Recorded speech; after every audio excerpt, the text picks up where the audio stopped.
Bana, Singida Black Stars wametangaza rasmi, ilikuwa tetesi lakini hatimaye wametangaza wenyewe kwamba wanatarajia kuzindua uwanja wao watakaotumia rasmi katika mechi zao za kitaifa, na iwapo watakuwa na mechi za kimataifa basi watautumia uwanja huo ulioko kule mkoani Singida. Uwanja huo umejengwa kwa udhamini wa kampuni ya mitandao ya simu ya Airtel na unaitwa Airtel Stadium huko kule nchini Singida. Kwa hiyo kando na uwanja wa CCM Liti ulioko chini ya Chama cha Mapinduzi pale katikati ya manispaa ya Singida, sasa watakuwa na uwanja wao unaitwa Airtel Stadium, na kwenye mechi zijazo pengine wanaweza kupata nafasi ya kutumia, na uzinduzi rasmi wa uwanja huo utafanyika tarehe 24 wa mwezi huu, kwa maana siku chache zijazo. Sasa kupitia taarifa rasmi iliyotolewa kwenye mitandao ya kijamii ya ukurasa wa Singida Black Stars inaeleza namna gani ambavyo wanakwenda kuzindua uwanja huo, na wamewaalika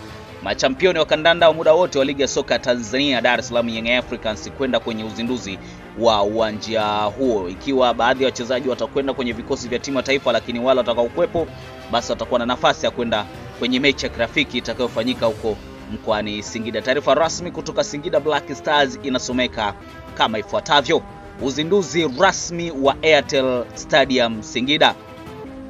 Uongozi wa Singida Black Stars kwa kushirikiana na wadau mbalimbali wa michezo unaofuraha kuwatangazia uzinduzi rasmi wa uwanja wetu mpya unaoitwa Airtel Stadium, uwanja wa kisasa unaolenga kuinua maendeleo ya mpira wa miguu na burudani nchini.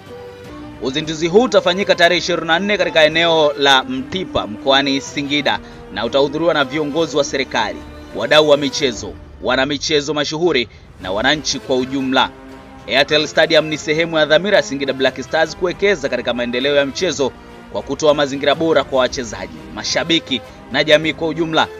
Uwanja huu umejengwa kwa viwango vya kimataifa na unatarajiwa kuwa kitovu cha mashindano makubwa ya kitaifa na kimataifa.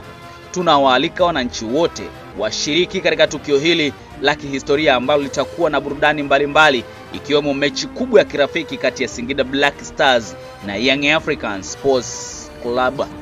Wadau wote mnakaribishwa. Taarifa hii imetolewa na idara ya habari na mawasiliano ya Singida Black Stars chini ya mkuu wa idara hiyo Hussein Masanza, kama ambavyo wamezungumza hivyo ama wameandika hivyo, lakini ndivyo ambavyo taarifa hiyo inavyofunguka. Kwa hivyo tarehe 24 mjiandae na mechi ya kirafiki baina ya Singida Black Stars na wananchi Young Africa, mechi maalum kwa ajili ya uzinduzi wa Airtel Stadium, kwa maana uwanja wa Singida Black Stars ambao wanatarajiwa kuzinduliwa pale Singida katika eneo ambalo wamelitaja kama eneo la Mtipa mkoani Singida. Kwa hiyo mlioko Mtipa, burudani ya mchezo wa mpira wa miguu na burudani nyingine mtazipata kupitia Airtel Stadium.